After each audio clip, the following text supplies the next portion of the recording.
together in the Word. We thank you for this wonderful church family that we get to come in and fall on our face and worship. Lord, we pray for the Holy Spirit to flow through this place, God. Capture every heart. Lord, let the words flow through my mouth that are your words. And God, let it fall on good soil. God, I pray over every heart. Conviction of the Holy Spirit rest in this place. And as we learn more about you this morning, Jesus, we pray that we fall more in love with you. That's our prayer. That's our heart. In Jesus' name, everyone said, Amen. We've been in this theme, faith, by faith. This is the faith chapter of Hebrews 11. And we've seen all these wonderful men and women of Old Testament just speaking out in faith. And the reason why he's doing this, the writer who we don't know who it is because he's trying to make a point for the ones that are wanting to go into Christianity but yet have not made that true decision, and they're wondering why or wondering how. And really and truly what's happened in the Judaistic custom in those days is it's turned into a work system. You're struggling, you're not good, you're not following God, and you need to work harder to get there. Your efforts are not enough. Try harder. And we have churches today and pastors today that are standing up on the pulpit and saying that exact same thing, that you're not good enough, and the reason why you're struggling is in your finances is because you're not close enough to God, or this, that, and the other. And the truth of the matter is, it's broke. This world's broke. As we watch the news every night, we know that this world is broken. And we've seen wonderful people, wonderful men and women of faith that have come to some really, really bad situations, and bad things happen in their life. Even children. We did a fun run a couple of weeks ago, not this Saturday, but last Saturday. A kid. I mean, he passes away from cancer. It's not his fault. It's not his sins that put him there. It's this broken system of mankind going all the way back to Adam. It's been broken. And the Jews of those days just think, well, you would just need to work harder to get out of it. And the writer is saying, no. Jesus is the way, the truth, and the life. All this stuff that you've been dealing with has nothing to do with you and your personal sin. Some of it does, as we saw in 1 Corinthians. It talks about that. Don't make a mockery of the church, and don't make a mockery of your faith. But at the end of the day, the big picture is it's broken. And the only thing that can bring it back is Jesus. So today we're going to talk about choosing faith. Because Moses had to choose his faith. And again, the writer is going all the way back to Genesis. In fact, here's what he's already been talking about. Before he gets to Noah, we have the creation. You have to have faith in creation to begin with. Genesis 1:1, in the beginning God created the heavens and the earth, right? Something invisible created everything visible. And then you have Cain and Abel, then you have the faith of Abel. And you continues with Noah. By faith, Noah. By faith, Abraham. By faith, Abraham. By faith, Sarah as well in that. By faith, Abraham. By faith, Isaac. Last week we talked about by faith, Jacob. By faith, Joseph. By faith, the parents of Moses. And we'll talk about that this morning. These two is where we're going to be. By faith, the parents of Moses. By faith, Moses chose eternal over temporal. So let's get into the text this morning. We're in Hebrews 11:23. By faith. After Moses was born, he was hidden by his parents for 3 months because they saw that the child was beautiful, and they didn't fear the king's edict. So let's draw a picture here. First off, we need to just go ahead and get the elephant out of the room. They saw that their child was beautiful. Every parent thinks their child's beautiful. No one walks around and says, I got the ugliest baby. Right? Like, That baby's ugly, right? No one says that. But let's get into the spiritual end of it. This baby, what he's saying is this baby was beautiful in the sight of God, and it had a purpose in God's and a big plan, and they saw that early on. They saw that from the beginning. This baby was destined by God to do some amazing things. And so they hide the baby for 3 months. Why? What's this edict about? Well, what happened, and again, kind of going back into last week, is the Israelites are in Egypt, and they were there because of the famine. And so they're there, and they just take up residence there. And the king, Pharaoh, dies. As we'll see, it's actually in Exodus 1 and 2 there. Pharaoh dies, and the new king comes in, and he has no loyalty to Joseph whatsoever. So he's seeing these Israelites multiply, and they're getting out of hand. They're getting stronger. They're getting more and more of them. And so he makes this edict that all boys that are born in Egypt be killed. Okay? So that's the edict. And so what his parents do for 3 months is they hide him. And then they notice they can't hide him forever. So what they do is they get this is Exodus 2:3 says, so because they could no longer hide him, mother, got a basket, and they put him in the basket, and they coated it up so it would float. And his sister stood at a distance in order to see what would happen to him. Moses is going down the Nile River as a baby, 3 months old. And Pharaoh's daughter went down to bathe, just as God does, just as God is always predestining things and making things happen. Pharaoh's daughter went down to bathe in the Nile while her servant girl walked along the riverbank. Seeing the basket along the reeds, she sent her servant girl to get it. And then she opened it. She saw the child was a boy, a little boy crying. She felt sorry for him and said, "This is one of the Hebrew boys, right? They're supposed to be killed." The sister said to Pharaoh's daughter, "Should I go and call the woman of the Hebrews to nurse the boy for you?" Listen what happens. So Pharaoh's daughter told her, so the girl went and called the boy's mother. That's just the way God works. So Pharaoh's daughter picks Moses' mother to nurse him. Right? And so that's what happens in verse 9. She took the boy. And then we see this in verse 10, and this is kind of where we need to there's some gray area or some different speculation among scholars. When the child grew older, she brought him to Pharaoh's daughter, and he became her son. She named him Moses because she said, "I drew him out of the water." The child grew older. There's different thoughts. Did he become, when he was old enough to be weaned off of the nursing of his mother? Was that when that happened, or was he around 12-ish? And the reason why there's speculation on that is because Moses knew about his people. Now, he could have learned about his people from having the greatest education available at the time through the Egyptians, but he had a heart for his people. And you wonder how he would have gotten that. And then wonder at what age he goes from his mother, the Israelite, to Pharaoh's daughter, the Egyptian.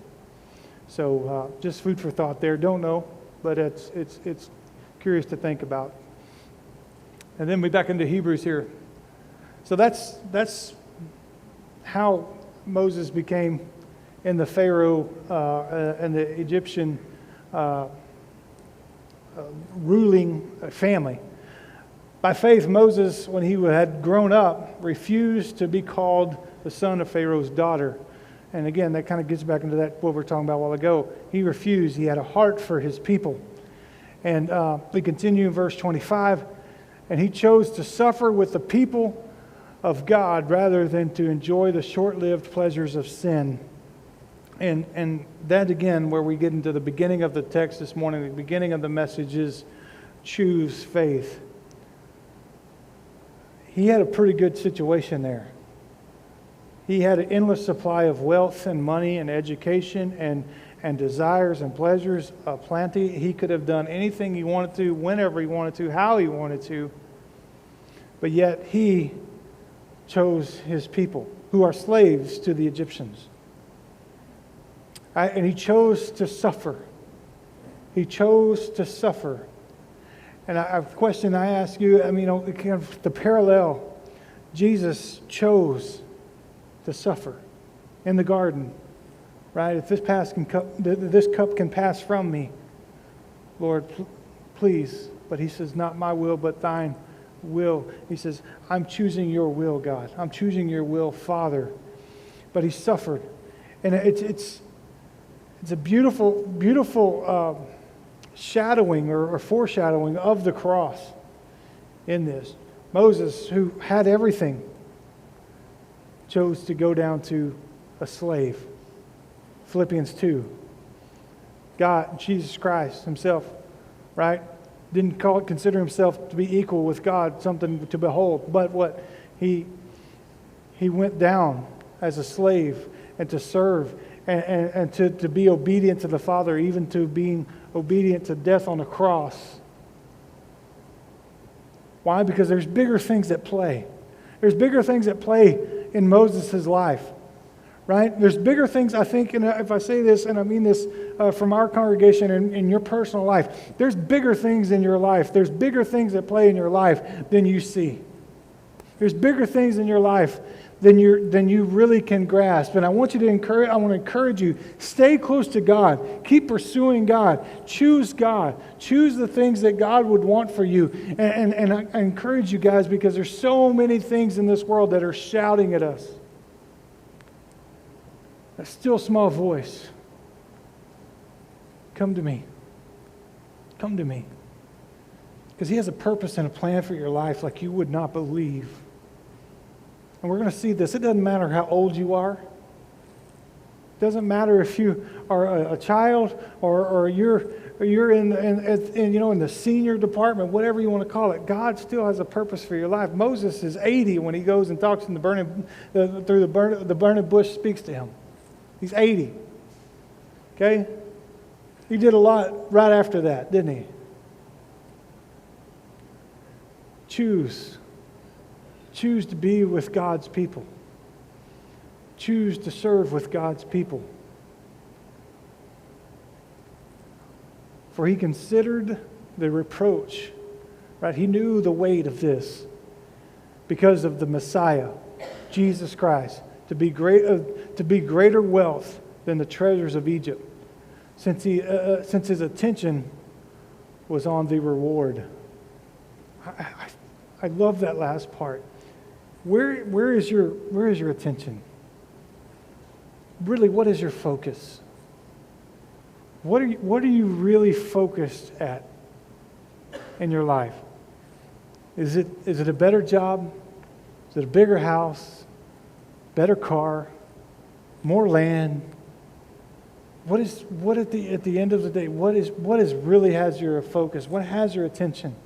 Because what is this verse is saying is Moses had his attention right. He was seeking the will of the Father. He was also knowing that the Messiah is coming. And that spoke to him so loud. I encourage you guys tomorrow, when you wake up, have a different frame of mind, have a different mindset. Think of the Messiah. Think of what the vision and the purpose for your life is. What you're called to do, what you're called to be in Jesus Christ. How you're to lead your family in Christ. How you're to lead your business and your friends and your work in Christ. How are you supposed to model Christ? Because that was big. And we see this model of Christ in the Old Testament of Moses. Right? The people are in slavery. Are you in slavery today? Here's the thing. If you are in that sin, if you're in that addiction, if you're in these strongholds that are in your life, you are a slave to that. Sin captures you. Takes you further than you want to go, keeps you longer than you want to stay, and costs you way more than you're willing to pay. And you become a slave to this thing. And you can be a slave to a lot of things. You can be a slave to your kids. Doesn't make it healthy. That's the truth. And that's a good thing to have. But it's not good if it's not in balance. You can be a slave to your job. You can be a slave to the almighty dollar. Some of you guys, I love you, but you're working so hard to try to make a living, you don't have a life. Just running around. Have the mindset of what's really important in your life and pursue it. Seek it. And let it have your attention. What's the reward? What's the reward? Does this verse say anything about heaven? No. Your reward is not heaven. Your reward is the Messiah, Jesus Christ.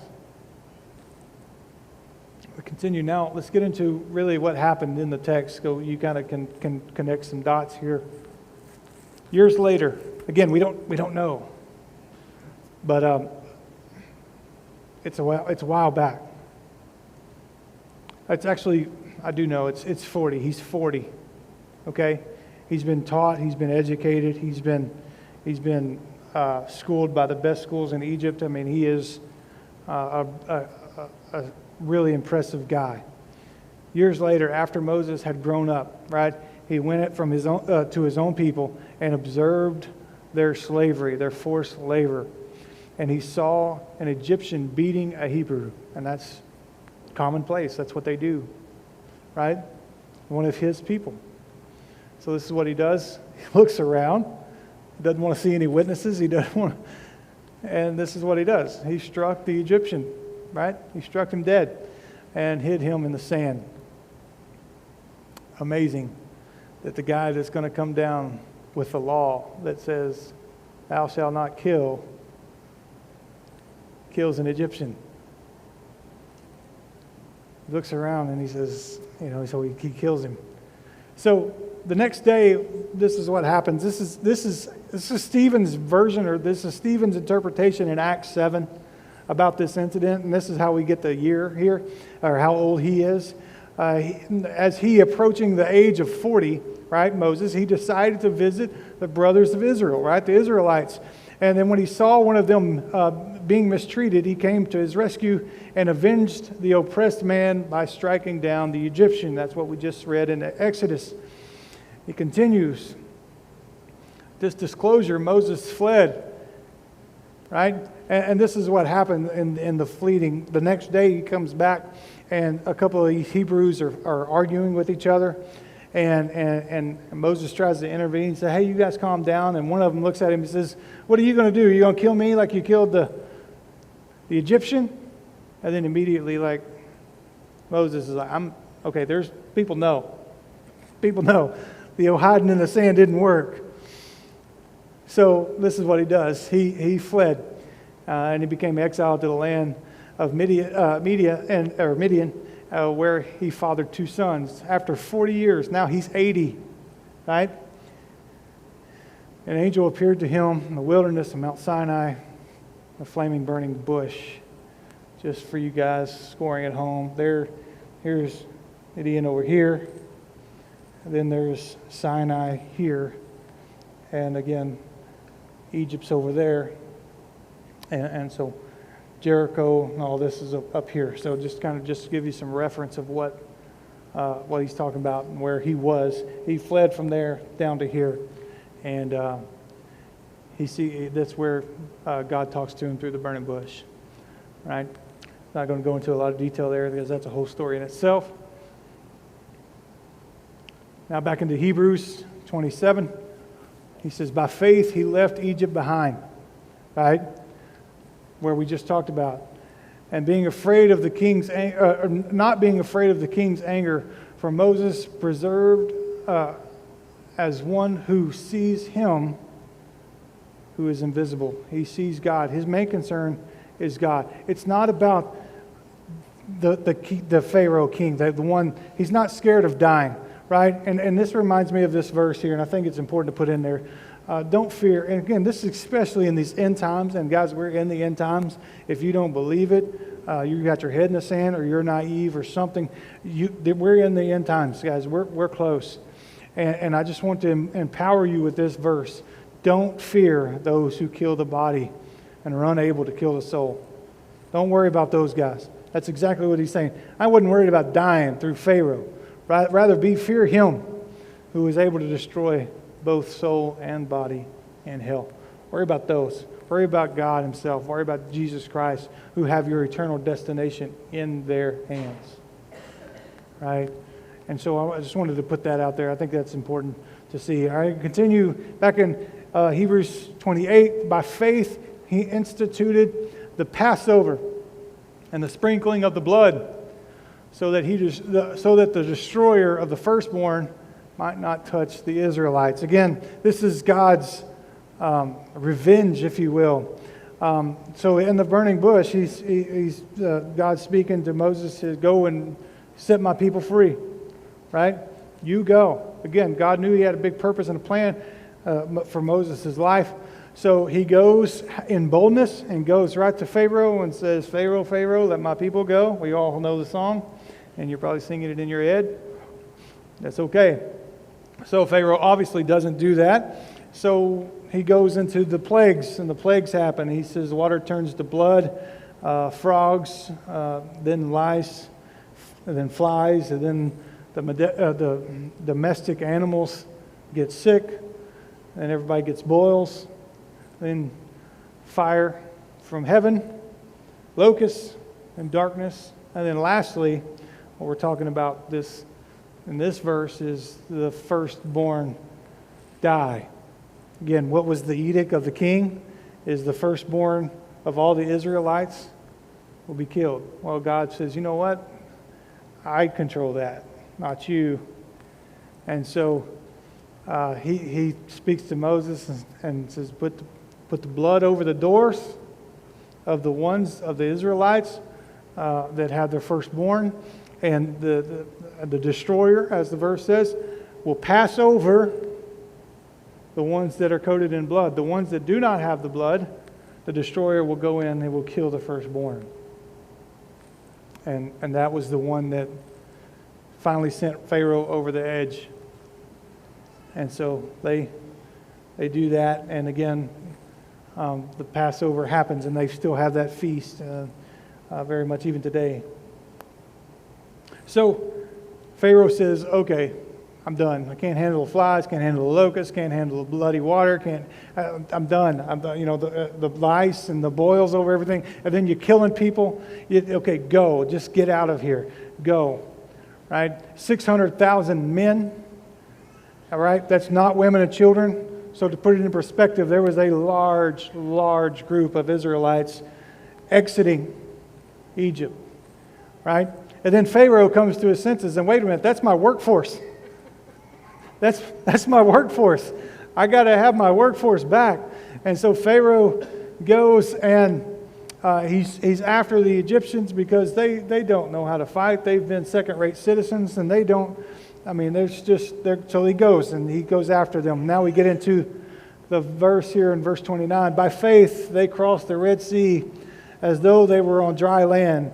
When the Egyptians attempted to do this, they were drowned. So what happens is the Egyptians get to the Red Sea, and they see, million plus, maybe millions plus. And they see the Egyptian army and all their chariots and all their power and all their soldiers rumbling, shaking the earth, knowing that they're either going to kill them or they're going to capture them. I just want you to see the mindset. Over 400 years of slavery. Generation after generation after generation of these Israelites have just been born into slavery, and that's been their life. Can you imagine your grandfather or your great-grandfather just being a slave to a ruler and having no success of their own, having no means to success? Generation after generation, you would be whipped, wouldn't you? And the Israelites were just whipped as people. And guys, I want us to apply this to our life today. Some of us are walking around very whipped. Whether it's the sin that has engulfed us, that has taken us to this place to where we feel like we can't escape, that it's stronger than us. That's why people commit suicide. There's no other way out. That's why people turn to drugs and self-medicate with alcohol, because they have no other way out. And they are defeated. They are defeated. I ask you this morning, do you feel defeated? Do you feel like you're just a slave to this thing? Whatever it is in your life. And I'm not trying to pry, but I do want to ask the question, because I feel this way sometimes. I just feel like I'm just absolutely a prisoner. It's not what we're called to be. Christ says, I come to set you free. And whom Christ sets free is free indeed. Christ says, I come to give you life, and that life more abundantly. And sometimes I walk around and I see people that are completely dead. Almost like zombies. You've seen them. Maybe you've seen them at the grocery store, or at Walmart or something. You walk around and they just look like they've just been beat up. These Israelites have been beat up. And Moses felt the same way. Like he was freaking out too. He says, okay, God, now what? Right? I got the ocean in front of me. I got this army coming at me pretty heavy. Now what? And then the people, isn't this what we told you? Right? This is what we told you was going to happen. Leave us alone so we may serve the Egyptians. Let us just be slaves. Let us just be slaves. It would have been better for us to serve the Egyptians than to die in the wilderness. How defeated were they? I'd rather just go and live this meaningless life than to take a chance and do something great. I hope this is stirring you this morning. I hope this is stirring you. It doesn't matter. Moses is 80. He's got a lot going from the rearview mirror than he does in the windshield. And he's still, look what he's doing. He's leading millions of people in the salvation of God's people. Parallel. It would have been better for us to die. Better for us to serve in Egypt than to die in the wilderness. So then, this is God. I love this. This is God. The Egyptians will know that I am Yahweh. The Egyptians will know that I'm Yahweh. If you can take whatever is holding you back and whatever thing that you're enslaved to, whatever that's got you, whatever's controlling your life, if you can stay, instead of putting in the Egyptians, whatever that is, whatever it's addiction, whether it's your priorities are off, or whatever it is, whatever's keeping you, that thing needs to be out of the Egyptians and put in this place. The blank will know that I'm God. If you let God move in your life and really seek God, make that choice, choose, the Egyptians will know that I'm Yahweh. When I receive glory through Pharaoh, right? His chariots and his horsemen, they're all going to be at the bottom of the ocean. That's what God can do. He can bring you through an impossible situation where the enemy wants to kill you and destroy you, and there's nowhere for you to go. And he just says, watch this, and splits the sea wide open. It's impossible. Church, I'm asking you because there's some things going on in our church right now that it's going to take men and women of God and men and women of faith to be praying for these things to happen, because if it's not going to happen through faith, it's not going to happen. But we serve a God that can take the sea and open it up and allow His people to walk through on dry land. And when they get to the other side, they turn around as their pursuers are following them. And as they get to the right spot, God says, watch this. Boom. That thing that you've been scared to death of, that thing that's been terrifying you, that thing that you feel like you just can't get away from, it's at the bottom of the ocean. That thing that you can't get away from, it needs to know that I am God. I'm God. I am Yahweh.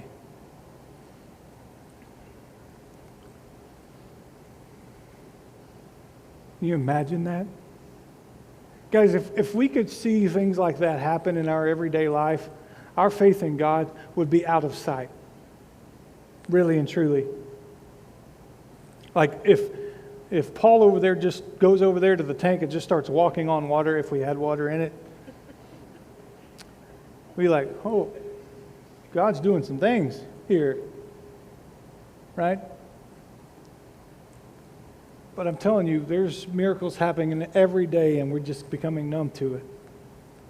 People are becoming cancer-free that are in stage 4. People are reconciling their marriages that are in shambles. People's lives are being restored. If you look at the birth of a baby and you know the things that have to happen to make that miracle, just the eyelids in itself, it's like a million or trillion or whatever things of this part of the eye have to go and connect with a million or trillion of this part of the eye, and they go and they meet, and every one of them know exactly where they're supposed to go and how they're supposed to go and how they're supposed to fit in for that eye to work and function properly. And it's crazy to think and to fathom the possibilities of making that happen, but yet God does it every time. Miracles happen every day. I just encourage you in this, and we're going to be finishing up. Stop living in your fear. I want to have Bodie and the worship team come up.